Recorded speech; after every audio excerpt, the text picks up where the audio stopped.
Newcastle United has been there from since I was out the womb to this day, and it will be there the moment I die. And I pray to Krishna that whatever happens in the next life, I'm raised a Newcastle United fan. That, for me, is if you get to make these negotiations and the little interchange and the purgatory before you get reincarnated.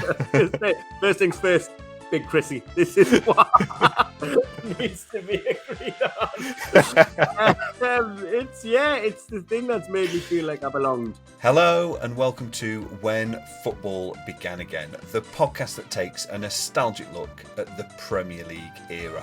Today's show is a deserted island matches special with comedian and huge Newcastle United fan Raul Kohli. This episode could have very easily been at least 2 hours long. I was chatting to Raul long into the night. His enthusiasm and passion for Newcastle United and quite frankly life in general really comes across in this chat. I think I've distilled it down to the very best bits. More on that in a moment. As ever though, a huge thank you to everybody who got in touch, who listened to last week's show with Neil Cox. Really interesting episode, some lovely feedback on that, so thank you very much. And Neil is back in football management with York City. He's assistant with Neil Ardley and they got their first win this weekend, so a huge congratulations to Neil. Great to see him back in football, and I certainly will be keeping an eye out for York City's results in the months ahead. But let's get on to today's show with Raul Kohli. Raul is Newcastle United is just part of his DNA, as he put so eloquently, and he talks about the sense of belonging that Newcastle United has given him, what those years of supporting them all the way through his childhood and the kind of the back end of the glory years of Kevin Keegan as he discovered Newcastle United right through to present day. He was at the Carabao Cup final. He was actually at the Champions League at the San Siro in the week just gone as we record this as well. And yeah, it's just a really great chat with Raul. So let's find out more about him, more about the matches that mean something to him, and why, quite frankly, he lives and breathes Newcastle United. Here we go. Enjoy Deserted Island Matches with Raul Kohli. Welcome to When Football Began Again, the podcast that takes a nostalgic look at the Premier League era. Joining me today to choose the matches he would take with him on VHS to a desert island is comedian, actor, writer, and huge Newcastle United fan, Raul Kohli. Raul, welcome to the show, mate. How are you doing? Very good, Carl. How are you? I'm good, mate. I'm really looking forward to finding out more about your matches and your relationship with Newcastle United. Let's start with, how long have you been supporting Newcastle? I'd say since I stepped out the womb, I've pretty much been supporting them. Like, that sounds ridiculous, but it is true. Do you know what I mean? My mum supported them from the 60s, 70s when she moved into the country. She often talks about cheering them on. I think it was the 72 final. It might not be 72, but it was definitely in the 70s where we unfortunately lost. But she gets right up for the cup every single time. In 98, 99, she had me head to toe in kit. She had my face painted. She had me a little Toon hat, like a plastic black and white hat. If you go to a shop, if you go to a post office in 98, and even just in the Carabao Cup gone, her windows were done up with old shirts, scarves, flags. And if you look at childhood pictures of me, I'm like that big, and I'm in a Toon shirt about 2 times my size. My mum has a reputation amongst all my family as like the auntie who will always get you, girl or boy, if you're a newborn, if you're 30, she'll get you a full-born kit. Like a couple of years ago, my brother rang me up at Christmas and was like, did mom get you the Newcastle United calendar as well? And I was like, yeah, why? And he's like, I'm 35, I've got a wife and kids. Like, I can't have a Newcastle calendar on the wall. And I was like, I'm 32. I don't have a wife and kids, and I've got Miguel Almiron looking down at me as a sleeper. I'm more than happy.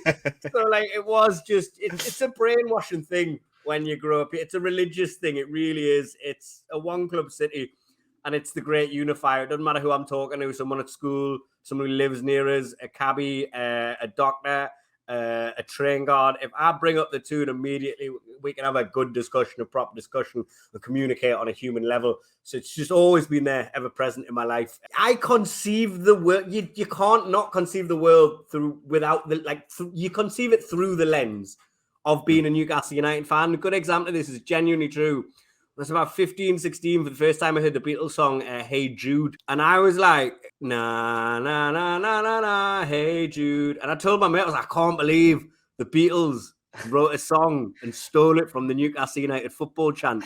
Na, na, na, na, na, na, Geordies. And he was like, yeah, that's Raul. I want you to think about that. Just think about that for a second. I was like, oh no, we stole it from the Beatles. I can't believe it. But that particular period, I loved Bellamy, which is rapid. Milner and Nzogbia, I always thought were really good for us.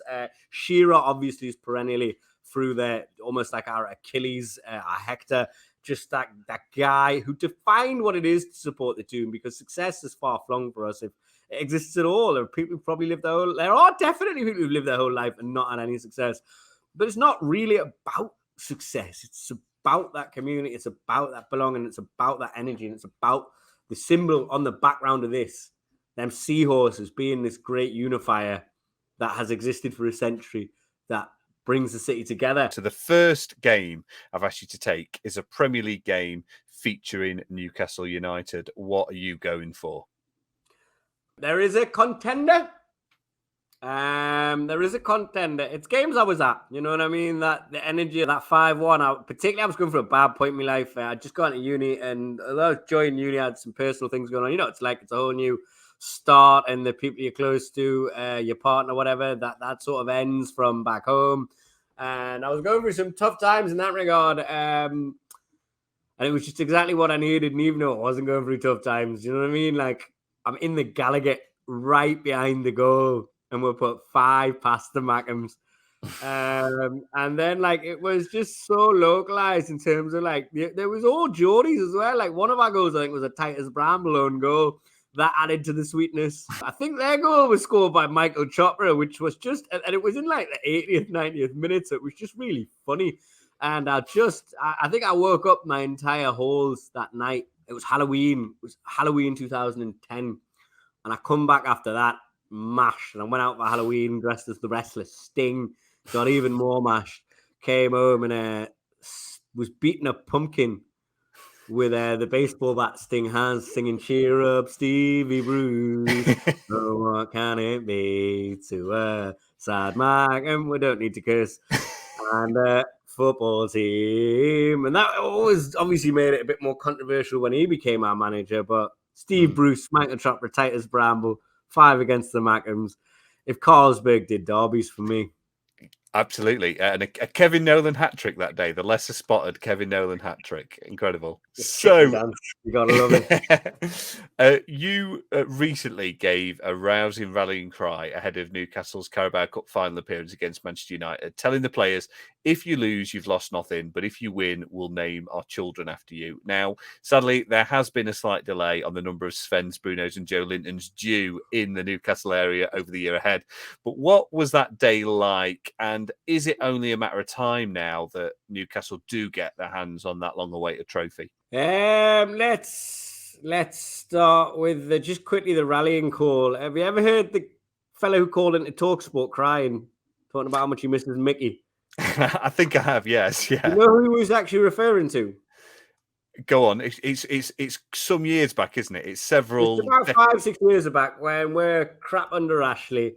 But he's crying, saying, "They just don't make them like Mickey anymore. He scored so many goals." This very much confused me, Carl, because the only Mickey I could really think of as a notable player for us was Mickey Owen, and he was crap. He didn't score any goals for us. Do you know who he was talking about? Who was crying over? Was it Malcolm McDonald?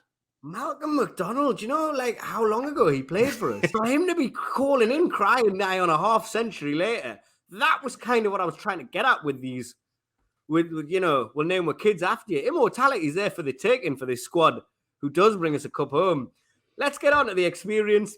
Bar the 90 minutes, best 48 hours of my life. I was on, bar none, I'm very fortunate with the job I've got. I have lived quite a privileged life. I have had some amazing experiences. That hands down tops them all, following Eddie's mighty mags to Wembley. The train down, I came from Manchester, ironically enough, because I was gigging there on the Friday. And then just getting in and seeing the waves of black and white. Me mum being up for it and decorating her windows everywhere around here. Like I'm in Newcastle, all the shops and stuff. When the city gets up for the cup, it's a bit of a festival. Even at King's Cross, I was waiting for my mate to take a while. I was going to meet them a bit later, but I was in early coming from Manchester. And, the first pub I went into, I bumped into a group of lads I used to know from Morpeth. Then I went to Trafalgar Square, and the Mackems. That tells you how strongly I think about Manchester United now. The Reds, whatever they're bleeding called, them glory hunting. But anyway, can I swear on this podcast? Yeah, you can. Yeah. Oh, okay, those glory hunting bastards. They would sing this song at the match, going, "You seen your fountain, now fuck off home," and it kind of ground my gears. But at the same time, with hindsight, I'm just like, they don't have that. They never will have that. It's not Manchester United. It's not Manchester's not United. There's 3 clubs there. Newcastle is truly United. The East End and West End came together in 1892, and now you have one club. That fountain was some of the best. I couldn't move 2 minutes without it was like being at a festival with all your friends and family. I couldn't move 2 minutes without the amount of people. I bumped into my rugby team from way back when I was 15, 16. I bumped into family members. I bumped into Sai's co-host. He's a comedian I used to work with, but he's co-host on a YouTube podcast type of thing about Newcastle United called All the Pies. I bumped into Kev. I bumped into all of my best friends from way back when the owners were like doing a little Assassin's Creed thing. My dad, Gadusi and Jamie Rubin were wearing their hoods up, sort of, peeking over all of the famous YouTubers and faces from the Newcastle United support. I saw them all. Like that run up, that anticipation, combined with that belonging, combined with the energy around that fountain. Whew, that was better than any drug in the world. That was as good as, if not better, than the best gig I've ever done and smashed on stage.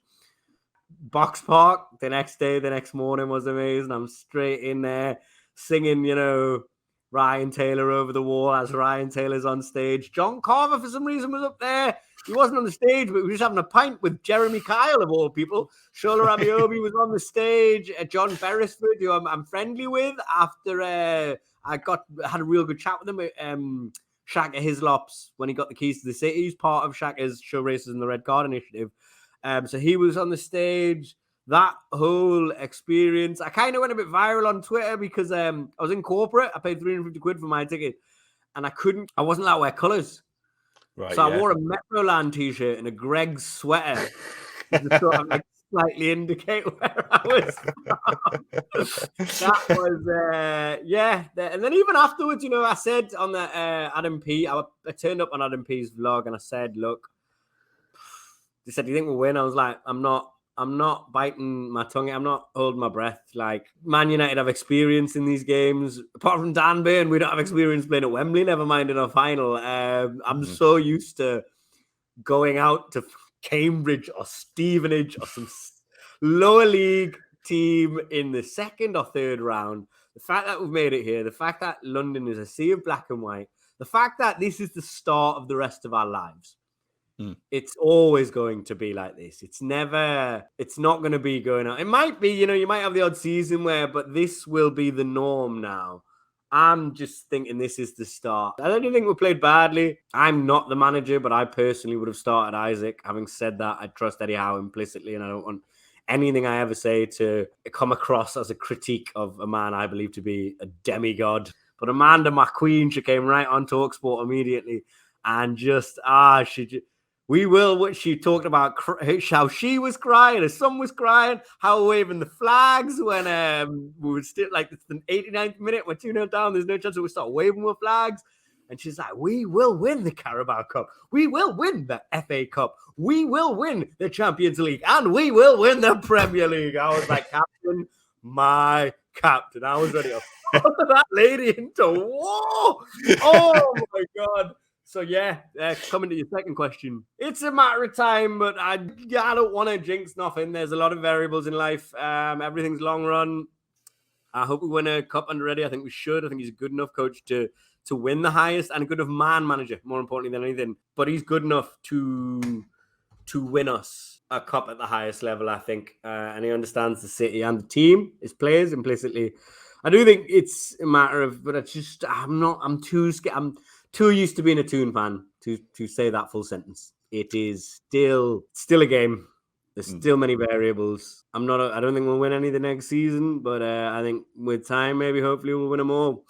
And you won't see me for a week. You won't see offices. Jobs will be lost. A lot of alcohol will be drunk. It's going to be a real good time. But I think with the resources at our disposal, with the brand they're building, the people behind the club, the Darren Eales, they really have done everything perfectly so far, and they've not put a foot wrong. And they really. They're people who, when they do a job, the attention to detail and the perfection is just there. Let's see what the years ahead hold. Time to pick the second game for your deserted island. This is a non-Premier League game you take with you. So it can be any game in either a lower division, a cup game, a game you played in yourself, just not the Premier League. What game would you go for? Well, fortunate for me, I suppose, is that Newcastle have been not always in the Premier League as of late. So I do have games that stick fondly in my heart that aren't Premier League that involve Newcastle. And this nearly was number one because it was just crazy. Like, you can't write these sorts of things. 4-3 against Norwich. Now, the reason it was during Rafa Benitez's season, not Chris Hughton's. And the reason this one stands out so much. I was there with my friend Jamie Bainbridge. I think we sat in the East Stand. Norwich and Newcastle, that's like, it was Norwich, Newcastle and Brighton, the big three of the championship. They're the ones who are pretty much going for the top two spots. So this is a bit of a 6-pointer at home. So it's us, Norwich, and we're 3-2 down in the 93rd minute. By the 95th or 6th, we were 4-3.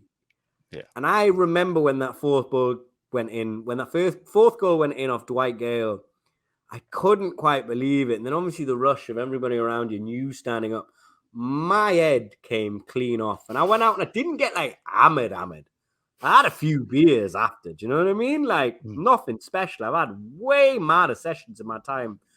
But the hangover I woke up with the next day was something I have never, ever felt. And I think that was partially because of the adrenaline of just that change. Like, to go from, we've lost what's pretty important game here, to, we've won what is a really important game here in the space of 90 seconds. It's not often in life you have to deal with going from so low to so high so quickly. And that was a phenomenal game. Just a phenomenal 3 minutes. You know what I mean? It was an exciting game. It was a good game. Very end-to-end, very back and forth. Each team taking the lead. But those last 3 minutes, I've never seen anything like that in my life, except from, I think, actually, when we played Everton under Rafa a few years ago. But it didn't quite have that. Firstly, I wasn't at that Everton game. Although I always love to see Jordan Pickford suffer. That always makes my cold heart warm. But I was at that game and, everything was on the line there. Whereas if I remember correct, I don't think that really was, fighting for relegation when we beat Everton that quickly. And I think what you're describing as well is just the experience and sheer adrenaline of a moment like that. Because this is sometimes, I'm a Spurs fan, this is sometimes levelled at the only thing in football that matters is winning a trophy. I was in the Leicester away end when Steven Bergwijn scored 2 late goals to do exactly the same, turn a losing situation into a winning one. And it was unbelievable, just the limbs and kind of experiencing that. And there with my son, it was unbelievable, and I don't think anything replicates that, does it? That sheer adrenaline rush. Not at all. And I just want to take nothing does. And for me, football is about moments. It's about 3 things: moments, belonging, community. But the moments is very important. And for me, before even the class moments, it was like the crazy moments. I'll never forget being like very young, well, maybe 10, 11, something like that. Sat at home, minding my own business. My brother's coming home from the match. He's got a season ticket. And I asked him, like, how was the match? And he was like, awful. We lost 3-0. Dyer and Bowyer fought each other. Stephen Taylor got sent off. And we ended the game with, like 8 players. Is that right? Is that the right maths? 11, 10, 9, 8 players. And I was like, he's winding me up, he is. He's absolutely made that up. Do you know what I mean? And then I went on teletext, which if you're a younger viewer, was the Twitter of our time. And there it was in writing. And I was like, what? Some of the moments for us were a bit like, I'm pretty sure Harchester United on Dream Team stole a lot of storylines from us because the moments were crazy following us. There's nobody quite like Newcastle in terms of just mental moments. But moments is football. And I hate both. I hate if you're somebody, football, it's just a small, it's just 11 people kicking a ball about. I'm like, can you not even open your mind up enough to understand that when there is such, because I'm not one of these people like, oh, I like this music, but I don't like metal or whatever. Like, if there is a crowd there is a vibe, and the universe is just one big vibration. And when those things synchronize, it's a very beautiful thing to watch unfold. You know, it's wonderful to watch Leicester win the Premier League. I wish I could have been a part of it, but I'll always be a Mag diehard, and we're going to have our own hopefully soon. But I just like to see groups of people be happy, do you know what I mean, to achieve things. It's something amazing. So I don't like it when that, but on the other side, these people are probably egged on and sort of justified by the Michael Owens of the world, I call them, who play for any old club, and it's all about scoring past 9-year-olds. Shout out Neville Southall for calling them out. It's all just about competition, and like, look, obviously that's a great aspect and a very important aspect. It is a sport at the end of the day, but so many people go through life supporting a club that will never see them win a trophy. Me and you here, Meb's not me anymore, but definitely there was this takeover thing's been crazy for me because I didn't think there'd be a takeover, and I thought I was going to go through my whole life never seeing Newcastle win a trophy, and I'd accepted that, and I was happy with that. I was kind of worried that maybe there was the outside risk that if somebody put the correct investment into Sunderland, they could be a bigger club than us. But thankfully, that's not happened. But, you know, you might, for your whole life, never seen Tottenham win a trophy. But football's not just about trophies. And that's why, you know, these red bastards, if Shearer came to us in the bloody, he'd have won loads of titles, mate. But why do you go to Newcastle? I don't understand. Of course you don't understand, because you're from fucking Nottingham. And you support Man United because they won loads of titles in '99 during your formative years, and you had no connection to your own society, city, the people around you. You're a weird loner who sat in a house, who, you know, you had no no family, nothing. Like, you just picked this on success and success alone because you're a freak. Like, that's not what football is about. Football, yes, it is partially success, but it's also about moments, and it's those moments of just growing up with every other kid wearing a black and white shirt. And at the five-a-side pitches, if it's kids kicking a Coke bottle down the road, they're screaming Shearer, they're screaming Amiobi.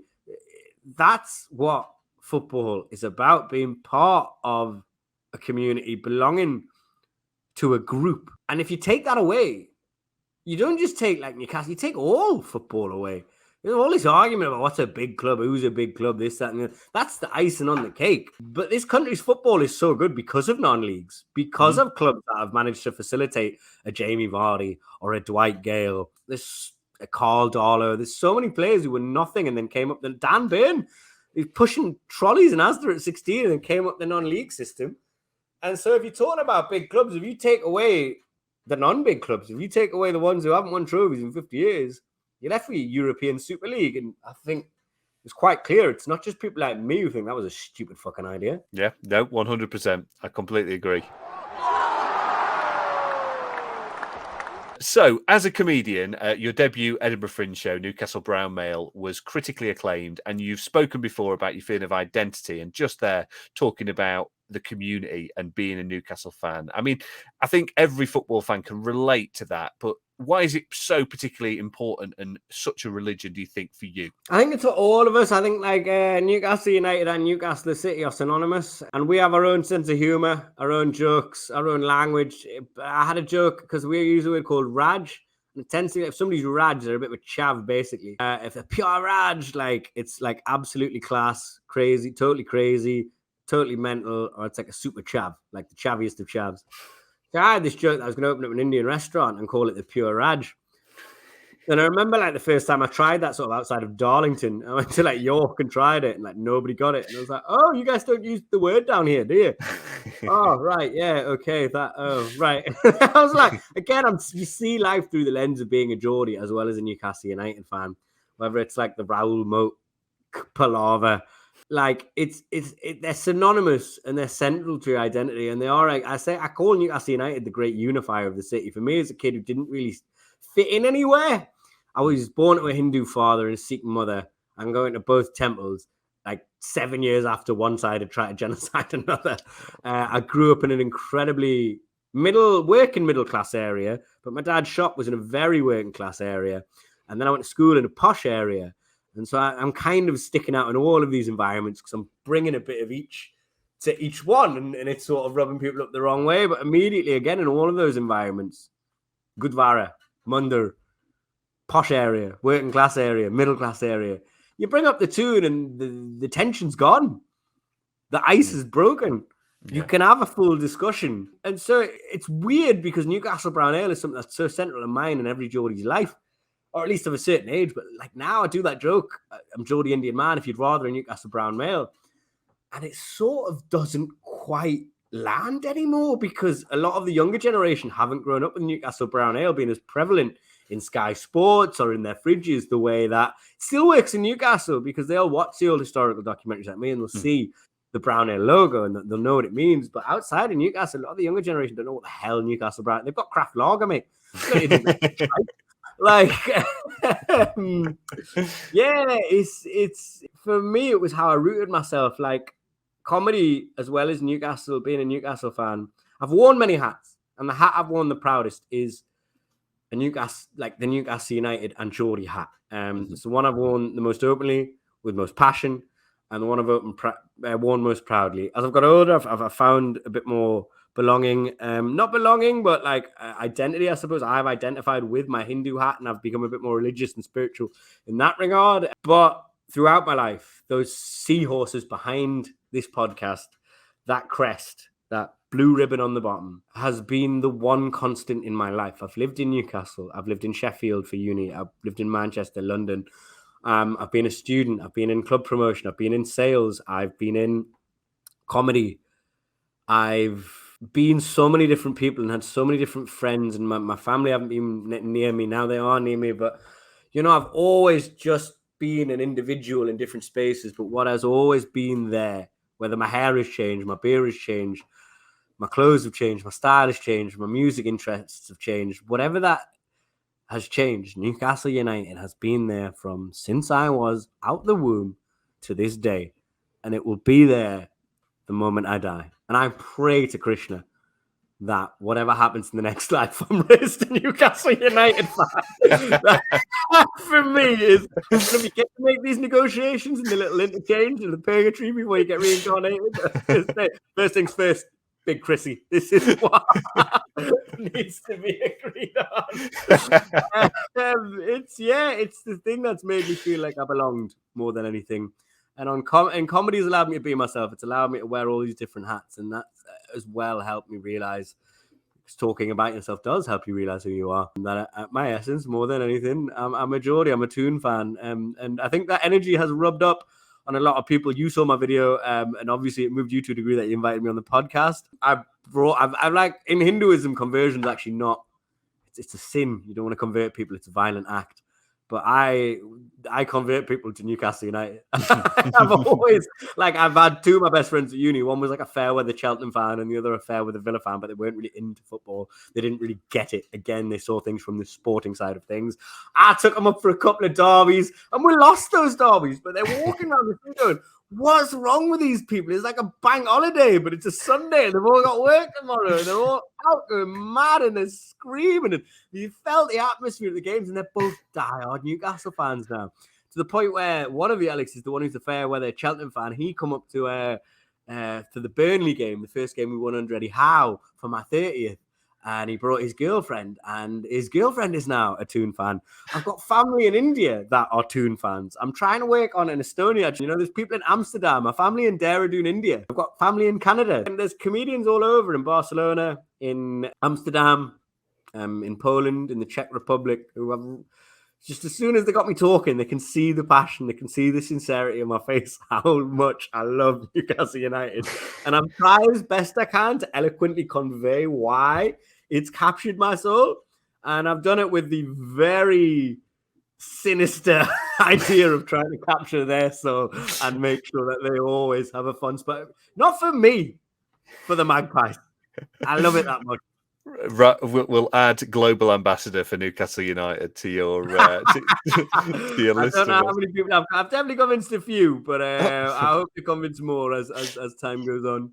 When I talk about my family abroad, again, bringing it back home, and again, this is what sort of like the whole city is. Again, when I talk about it being a religious experience, how it's a unifier in the city and a great equalizer. More than that, it affects everyone's lives. Even people if you're not into football, Newcastle win or lose, you're going to sense how that affects the mood of the city. My grandma, she didn't speak any English. but she knows how are the lads. Yeah, she inquires after team and after she can't get out of bed much nowadays because she's old and invalid and stuff.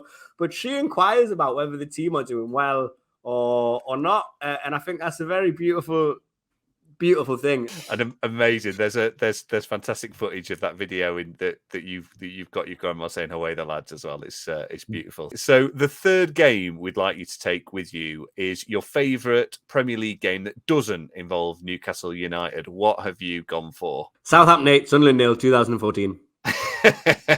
I mean, I can't possibly imagine why, but please expand. Sunderland 0, Southampton 8. I don't know what much more you need me to expand on. Sunderland getting hammered, getting pinged. I'm sadistic when it comes to that, and I'll be honest, it's not healthy. It's sort of how I understand racism to a degree. I hate everything about them. I remember this season, I think I might have been the jinx. They're in the playoffs now, and I'm raging. I'm absolutely raging. I went all 6 that we lost, so I feel very strongly, but I felt strongly before then. I really got into their YouTube fan channels when they had a bit of a meltdown this season, halfway through the season. I can't remember who their manager was, but their manager walked out to join Stoke.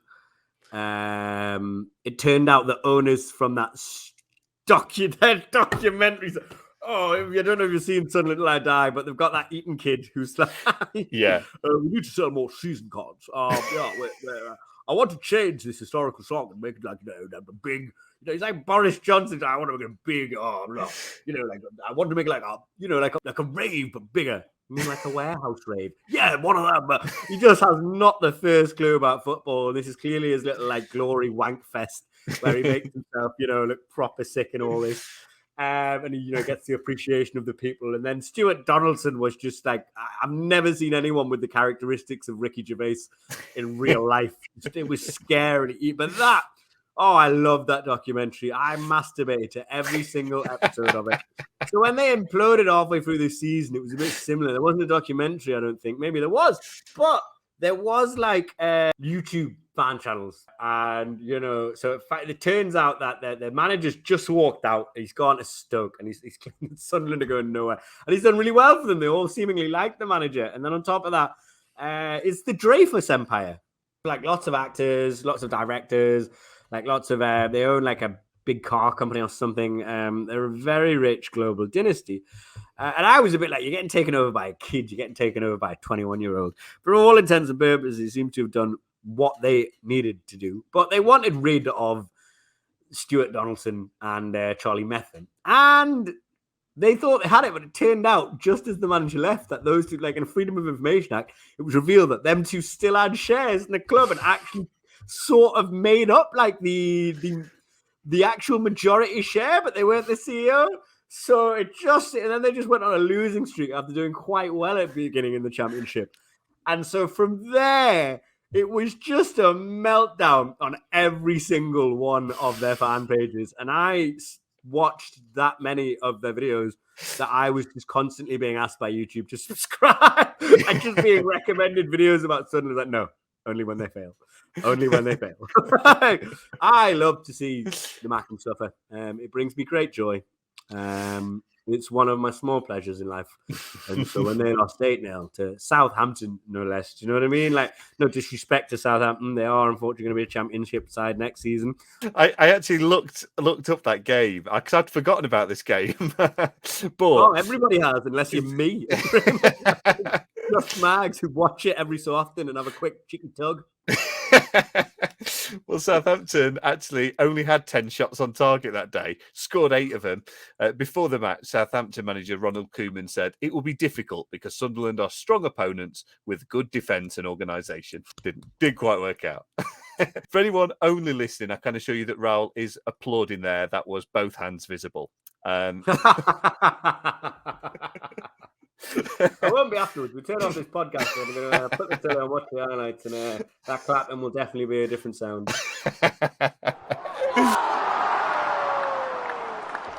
In 2007, Mike Ashley takes control of Newcastle United and brings back Kevin Keegan for a hero's welcome at St James's. But within 2 years, Newcastle find themselves back in the Championship for the first time in a decade and a half. What was that period like? How quickly did it become clear that Mike Ashley wasn't going to be a particularly reliable custodian for your football club? Two things I'll say about Mike is he was at first the absolute. He was loved. He was really adored. We thought this is the guy who's going to. We'd not been so keen on the past owners.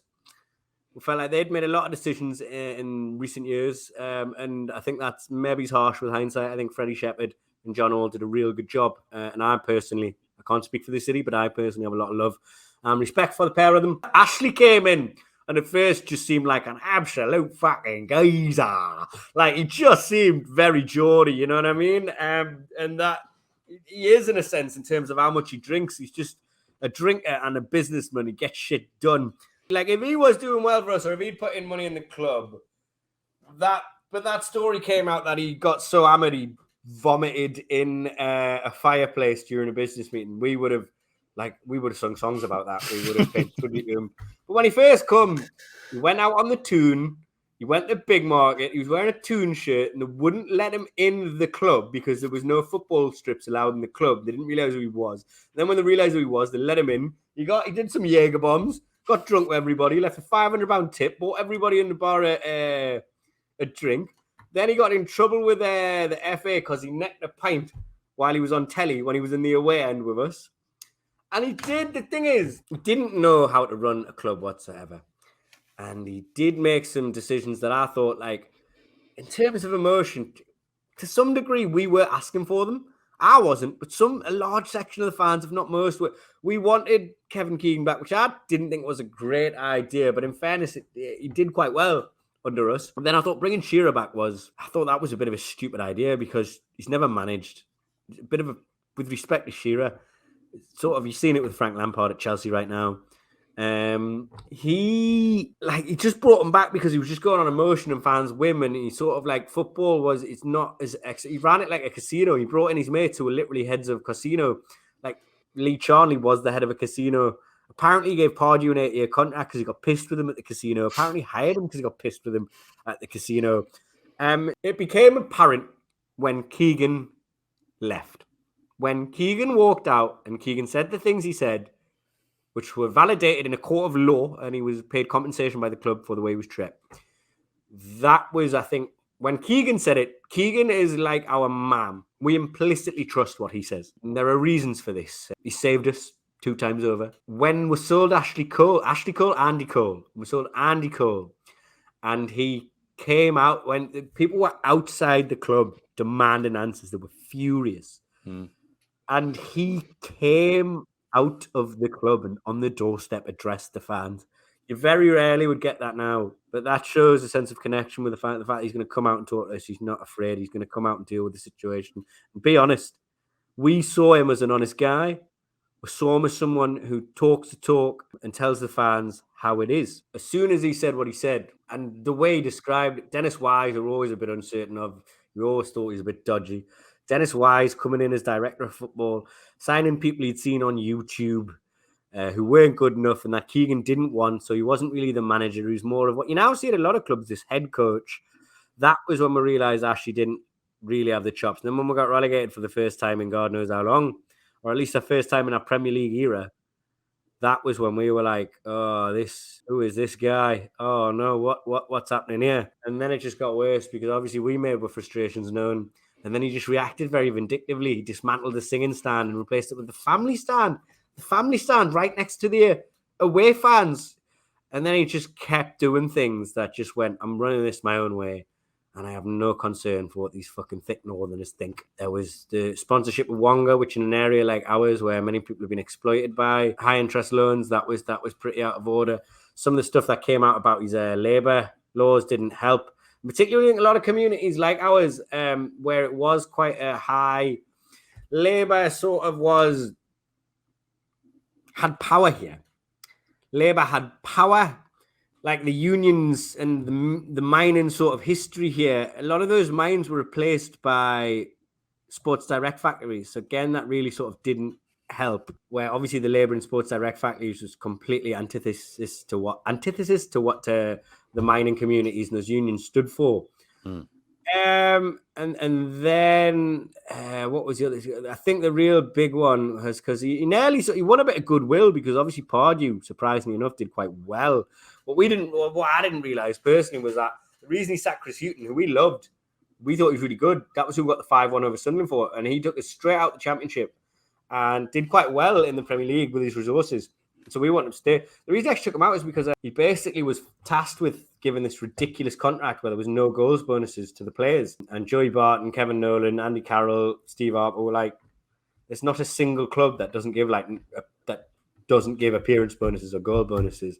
And so they wouldn't sign the contract. And so Ashley saw that as he's not got control of the locker room. I can't get me costs the way I want them. So he let Chris Hughton go, replaced him with Adam Pardew. He got rid of all that. He sold off Jose Enrique, who was one of our great left backs. Probably I'd say one of our greatest left backs, actually, thinking about it. Sold off all of those players who we loved and just sort of went, I'm going to get Alan Carr's dad, funnily enough, Graham Carr, the chief scout, to scout French players. Now, lucky for Ashley, it worked. It really worked. Graham Carr really hit the ground running with those scouting. He really looked into some underappreciated, undersearched leagues, found some beauties like Kabay, Demba. But Demba could have gone horribly wrong. He was very injury prone at that time in his career. West Ham sold him, and he was a fucking revolution for us.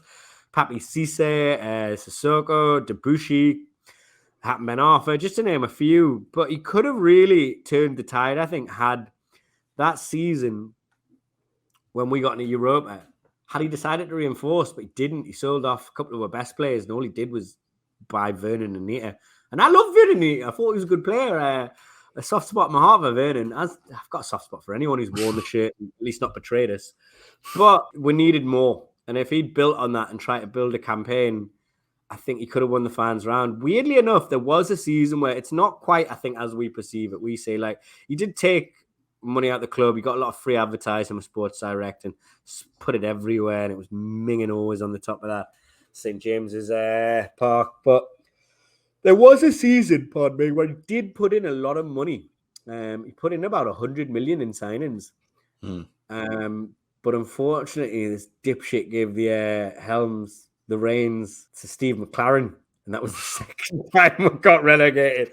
Because whatever you want to think about Steve McLaren's coaching, you can just see by the way he speaks. He's not a man manager. He's not someone who inspires both fear or just inspires generally.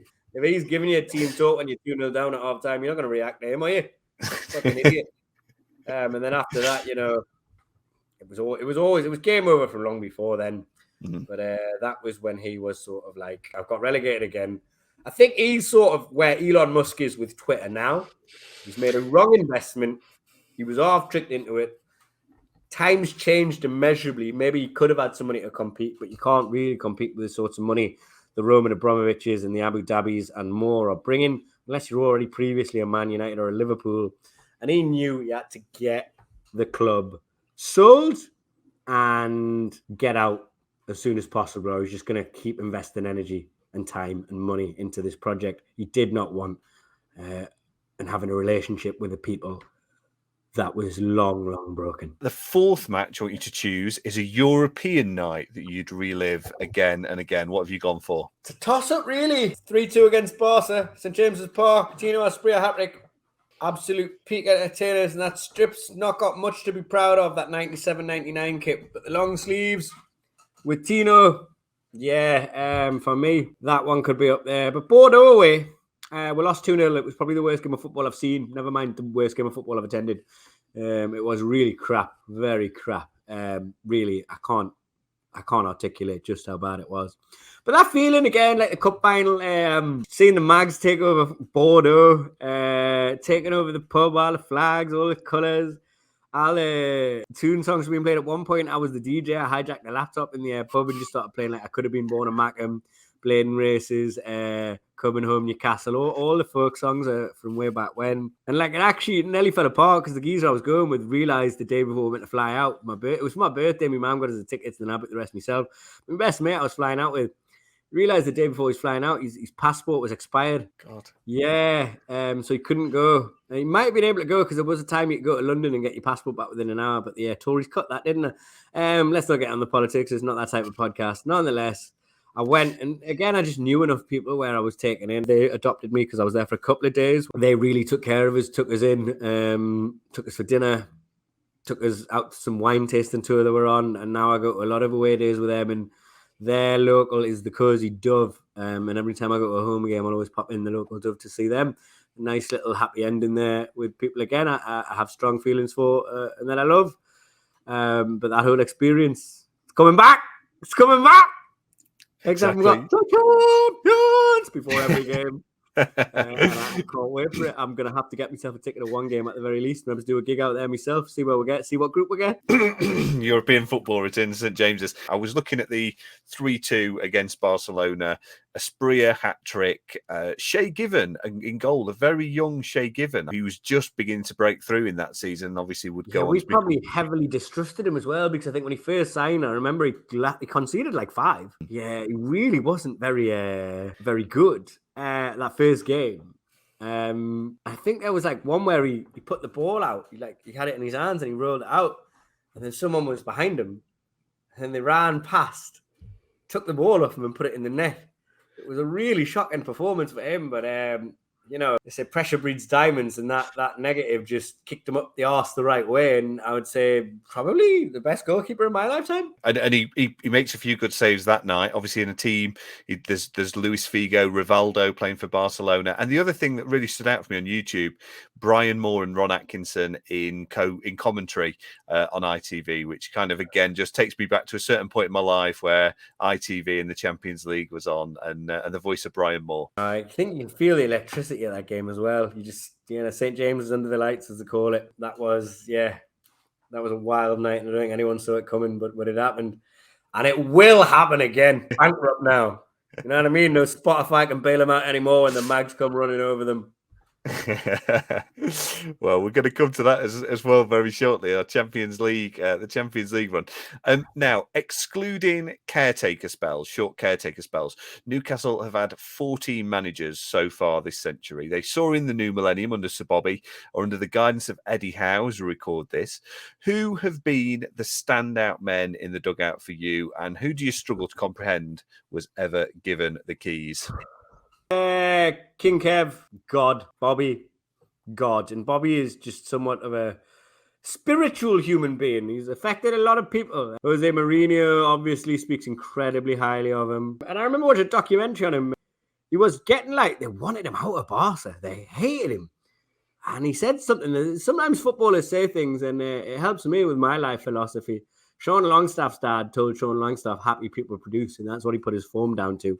Whenever he's good form, he's happy. That's always stuck with me. Callum Wilson has something on his Twitter. Hold the vision, trust the process. That's something that has stuck with me in terms of just applying myself in my comedy career. If this is my vision in certain aspects, stick with it. Trust the process. Hold that vision. And Bobby just said something when they went you're going to lose today in El Clasico. And do you think that'll be it? Do you think you'll be sacked? He said, always remember, never is all hope lost. There's something along those lines. Never is all hope lost.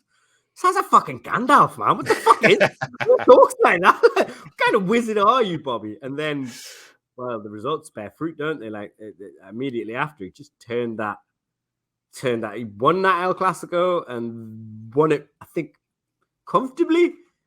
If not enough to sort of just about turn the Barca fans a little bit, okay, maybe we've prejudged this Englishman. And then he's a legend there now, isn't he? Bobby definitely, I think, for me, is probably sort of number one. His autobiography really as well. Just reading some of his experiences of life. His time down the pits. The first time he got a train, which is a bit of a new technology for him, and sort of allowed the Football League to sort of really take off for Northeasterners. That whole thing was just like a window into Northeast history, never mind football. Obviously, when Rafa came, I was just a bit how? Everyone was like, why? What? This is a world-class guy who's come to try and save the Mags. Fair fucking play. And he got us up. He's tactically a genius. Not the greatest man manager. And I think that's what Eddie has above a lot of these players. I've never really remembered. apart from under Rafa, we had a solid defence with what sort of money he had, what resources he had at his disposal. But under Eddie, we've got everything. We seem to have Keegan's attacking. As you, as a Tottenham fan, I can only apologise. Will know, as Everton learned, as Brentford and Fulham have learned this season, we have a solid back four. And this is just something that I can't remember in my life of following Newcastle. Like this solid a defence. And we're the best defence in the league. I don't think it's ever happened. So yeah, it does sort of, it is there for the evidence is there. But yeah, like Eddie, I honestly think top all of them. And I don't say that lightly. I really think he's started already. He's so ahead of schedule. We're probably going to get Champions League. We had such a great cup run. And Eddie has brought such a humanity to football that I think has been sorely lacking from the sport forever. He speaks a bit like a wizard. Do you know what I mean? Somebody asked him, Champions League, would you say now that is a possibility? He said, well, we're at a point in the season where everything is a possibility. Who speaks like this? Who is this fucking Buddhist shaman masquerading as a football manager? He's brought a level of humanity. Like people forget, I think the game has passed certain managers by. Time moves very quickly now. It's an exponential thing. It's not the days when bloody Gaza was, cleaning the senior players' boots with toothbrushes. A lot of these kids, sometimes they're coming from softer backgrounds. They're coming from they're often more privately educated because they're spotted at a young age and they're put in those private schools to sort of almost keep them out of trouble. I think Phil Foden was one. Patrick Bamford comes from that sort of a very rich background. And he said he didn't do well at Burnley because Sean Dyche bullied him almost for having a silver spoon up his arse.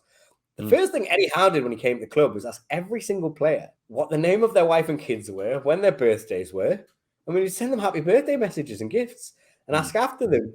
And he asks after their lives and just lets them know. He's almost a secretary. He lets them know that he's there for them unconditionally as a human being. Isaac Hayden went on the Newcastle Fans TV podcast and he said, people think, I wouldn't like Eddie because, quite quickly I got moved on and, I went to a different club. But he still calls me up and asks me how I'm doing. Like nobody has given this much of a shit about my humanity. And you can see that in the team, how it's brought the team together because he's made them sort of stick together as well. Like he has this thing, I read about it in the Mail, apparently makes people do PowerPoints on real hard times in their life. And then other players are crying, watching our players do these PowerPoints, right?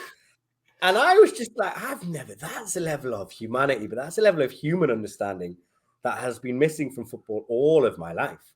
Yeah. And he brought that to the club. And I think even still, I think Jose Mourinho sort of he's one that sort of, I think, suffered from this. He was the special one. No, a lot of these kids are young boys with high egos because they've been taken out of school at a young age and given loads of money and told they're going to be God's gift to earth and get all the women, get all the money and live their best lives. And some of them don't necessarily know how to handle that. And Eddie's really sort of just very emotionally intelligent.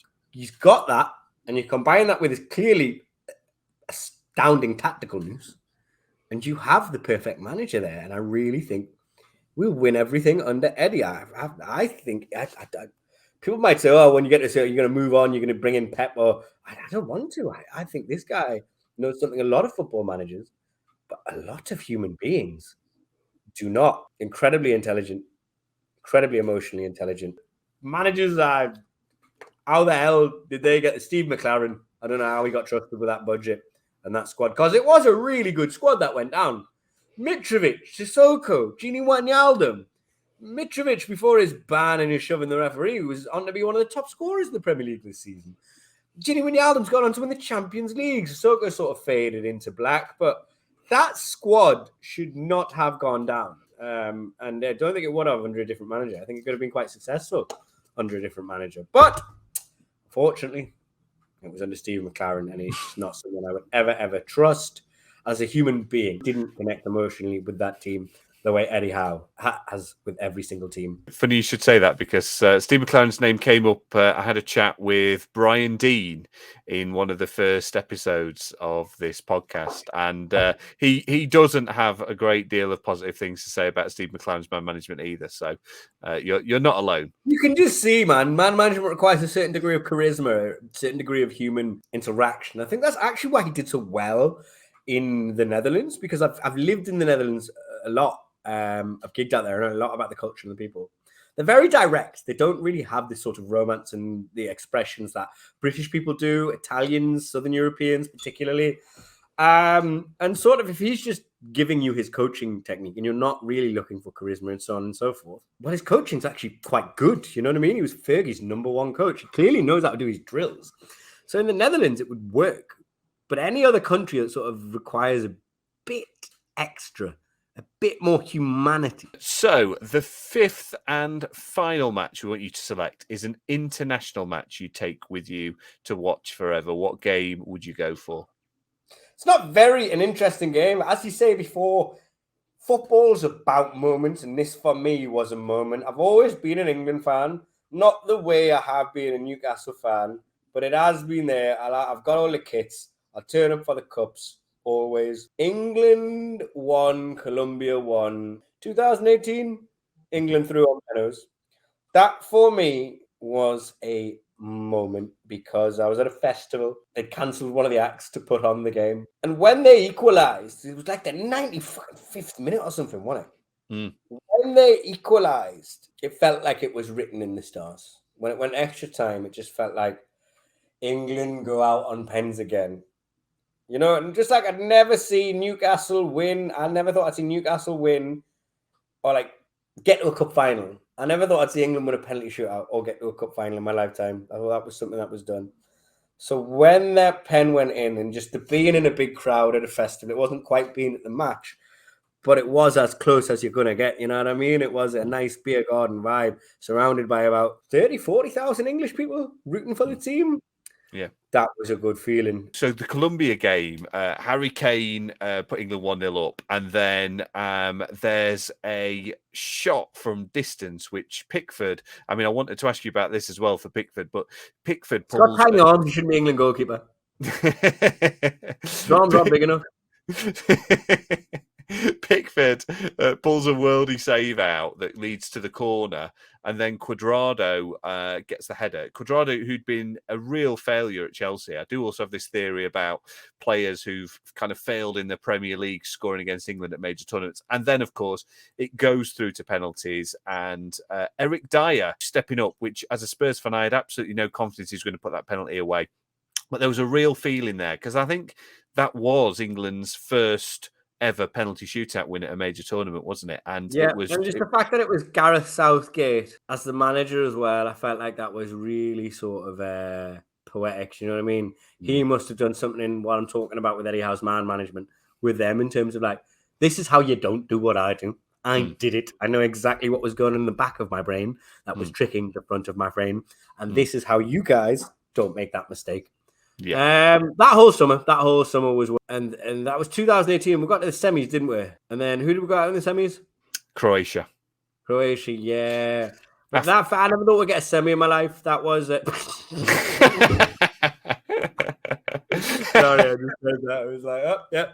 But you know, once you reach 30, yeah, your cardio's not the best, is it? Your body starts to fail you. No, I didn't think we'd get to a semi, and I didn't think we'd win a penalty shootout. I think it might have been Sweden actually, but I'm sort of conflating that whole summer now. It was a heat wave. I remember that much.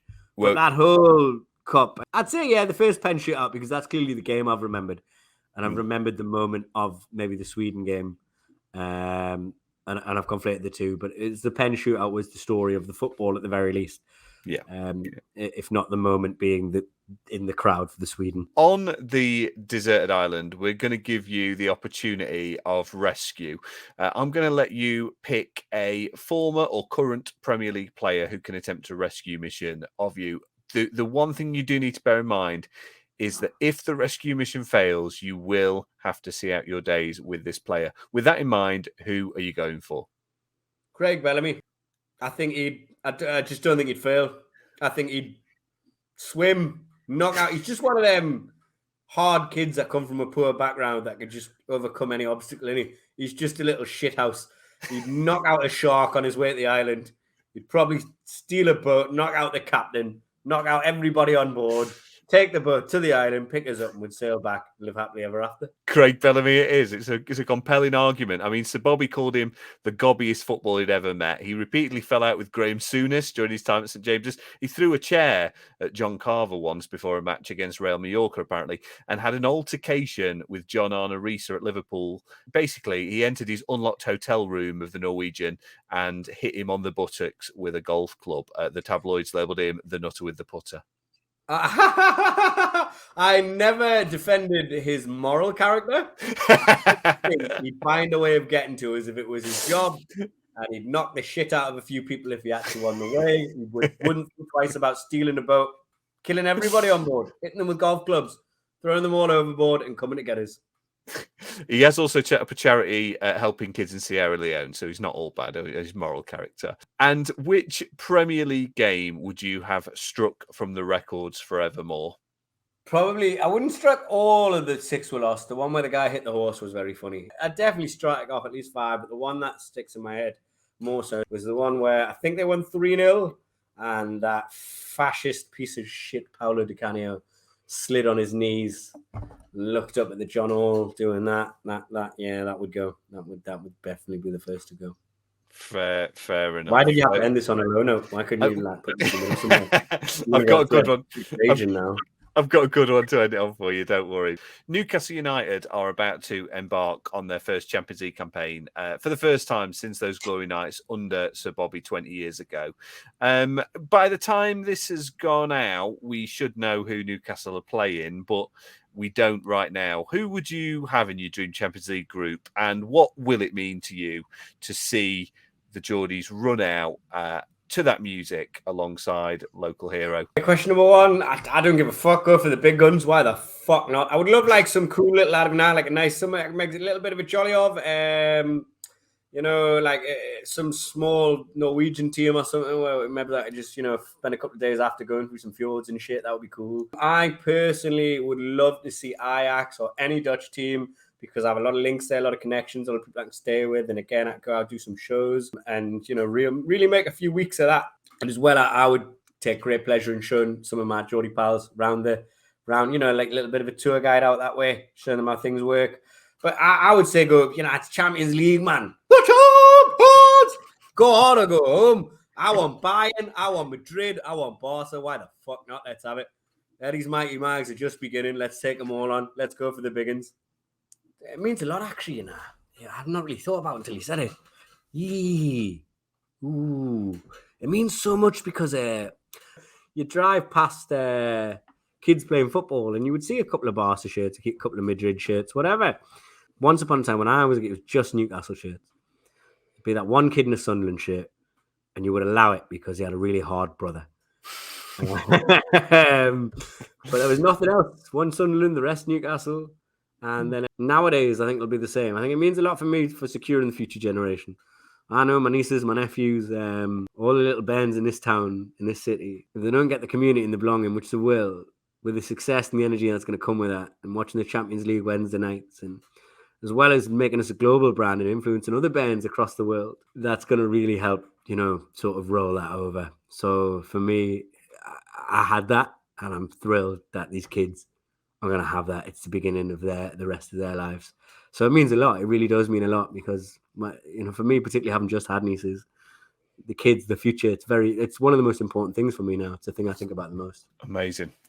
Some exciting nights ahead. There's no doubt about that. And finally, you're going to get a football to take with you on the deserted island. You've potentially got the rest of time to perfect one Premier League goal. Which Premier League goal would you go for?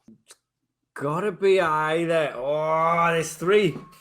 Thierry's volley against Arsenal, but how can you perfect that goal without your team around you? You sort of play it off a palm tree. Yeah, but I think that might be quite difficult. Mo Diarme's goal, I can't remember. It was in the Championship against Hull, and it just was chancy. Like, he was stood there and it bounced off his ankle, and then bounced off the left side of his ankle and lobbed the keeper in the top corner. If not, Bruno's first goal or second goal last season, where it was like a scorpion kick almost. He flicked it with the back of his heel. It went over his head and over the keeper's head. I think it might have been against Southampton. I'm going to say Tiotes because just those are very skillful goals, but they'll all be quite hard to rehearse without a team around you, without people around you. But I could just bring back the energy and the feeling of that Tiote. Yeah, it's going to have to be an awesome goal. Fantastic. And Raul, before we let you go, on the show, we do like to put a Premier League player into the Premier League Hall of Fame. And we're doing it for every single nation. And this week, it's Belgium. Now, let me tell you, you have got off lightly here for some of the nations. This is the cream of the crop. There have been 62 Belgians representing Premier League clubs over the last 3 decades or so. I've shortlisted who I consider to be the Premier League's most iconic for you to choose from in a moment. Here's a few notable names who didn't make that list. It's not Luke Nillis, the man who Ronaldo and Ruud van Nistelrooy both named as one of the best strike partners they ever played with. He scored 1 goal in 3 Premier League appearances for Aston Villa before the unfortunate leg break that ended his career. It's not Branko Strupar either, who scored 15 goals in 36 appearances for Derby between 1999 and 2002, one of which was the first Premier League goal of the new millennium when he scored 2 minutes into Derby's game against Watford on the 3rd of January 2000. It's not Divock Origi, who scored 22 goals in 107 Premier League appearances, with only a quarter of those being starts. And it's not Christian Benteke, Toby Alderweireld, or Marouane Fellaini, who all made more than 200 Premier League appearances each. In the end, the only way to shortlist this was to pick the best Belgian in each position on the pitch. So is it our best Belgian goalkeeper, Thibaut Courtois, who gets the nod ahead of Simon Mignolet thanks to 2 Premier League titles, 1 Golden Glove, and 48 clean sheets in 126 appearances? He actually had a bit of a public spat with Mignolet in 2014 when the then Liverpool stopper publicly stated he wanted to win the number 1 spot back for the national side, prompting Courtois to suggest he should stay humble.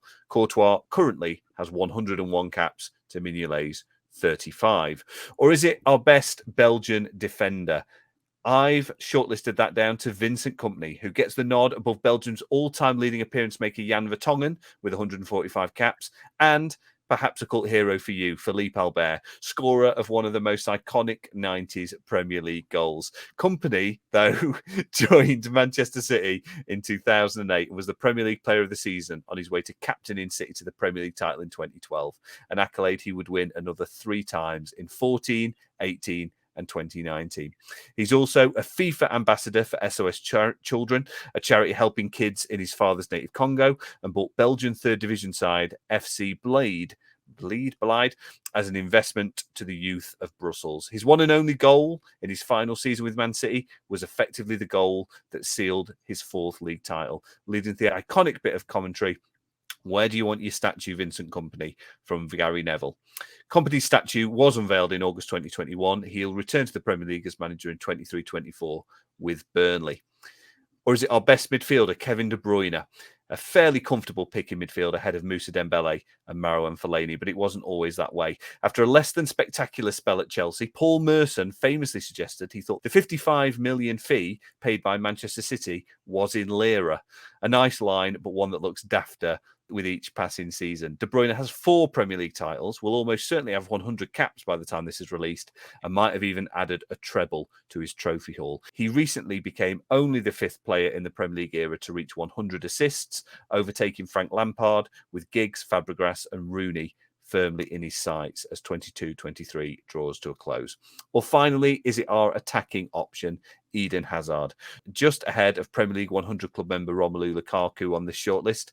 A few more goal-scoring seasons for Lukaku could have swung it his way, but Hazard's 85 goals and 54 assists in 245 Premier League appearances means he edges his international and former team clubmate out. Still somehow only 33. Injuries have deprived Real Madrid of real value on their €100 million investment when he scored just 7 times in 72 appearances across 4 seasons. But on his day in the Premier League, he was a scintillating talent, winning 2 league titles and effectively scoring the goal that sealed Leicester City's win in 2016 for good measure.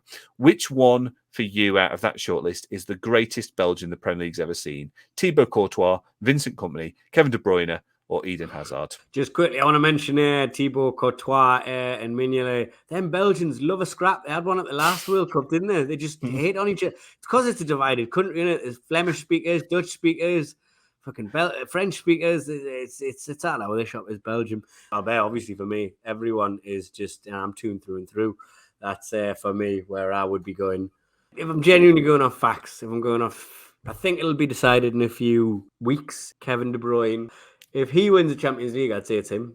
I still think, even if he doesn't win that in a few weeks, with his assist record, I think he'll eventually win it with City. You know what I mean? That's Pep. Pep has to at some point, and I think Kevin does too. Awesome. Well, you've heard what Raul thinks. We're going to put this out on Twitter so you can vote. That one could be a fiercely contested one. Raul, thank you so much for joining me today. Really appreciate it. Great to hear your passionate story and just how much you love Newcastle. It's really come across. Where can people find you online? What are you doing that you want people to know about? Social, just Raul Kohli Comic on all socials. Give us a follow. Follow my YouTube channel, subscribe to that, and have a look at my website and see if there's any dates coming up that I'm maybe near you. Highly recommended. Raul's a fantastic comic as well. It's been a pleasure, mate. Thank you so much. Thanks for having us, Carl. So that was Raul Kohli, and what a guy, what enthusiasm. I mean, just the energy that he has. We were recording long into the night. I think it was past midnight by the time that interview had finished. He was getting up at the crack of dawn the next morning for a secret project he couldn't tell me about, which turned out to be him filming for the Newcastle United documentary that's currently on Amazon Prime. So if you want to catch more of Raul, he is on that documentary, and I think he also repeats one or two of the things he said on this podcast. He kind of wanted to get one or two of those things out on the show as well. So just such a passionate Newcastle United fan. Absolutely love him, and he's had a good week going to Italy to watch Newcastle United in the Champions League. I should also add that I did ask Raul for his opinion on the new Newcastle United owners, and he gave me what I can only describe as the most geopolitically detailed answer I've ever heard. He is such an intelligent guy, emotionally intelligent, but just academically intelligent, and he has looked into this in a great deal of depth. I couldn't edit it down in something that quite fit in the theme of this podcast. It would have been amazing on Newsnight. However, I may release that as some bonus content. But it's fair to say that Raul's given a lot of thought. And without going to Stephen Bartlett, I did think that Raul's quote around trust the process, hold the vision, really does apply to an awful lot of things. So there you go. All of a sudden now, not just retro football on this podcast, we are now providing career and life advice. You are welcome. A reminder as always, if you're watching this on YouTube, please do go find us on podcast channels so you can listen on the go. And if you're listening and you ever want to find out what maybe one or two of the faces behind the voices look like, trust me, you're going to be disappointed. Then find us on YouTube. Please subscribe, like, leave a review. All of these things really, really help me to find more people and spread the word about the podcast. So if you're able to do that and you're enjoying the show, please leave me a review. Share that with someone who you think might like it. I'd really appreciate it. Thanks again to everybody who's doing that week in, week out. Really, really appreciate every single one of you. Next week's episode is a continuation of the count up the Premier League table, and we're up to Bradford City.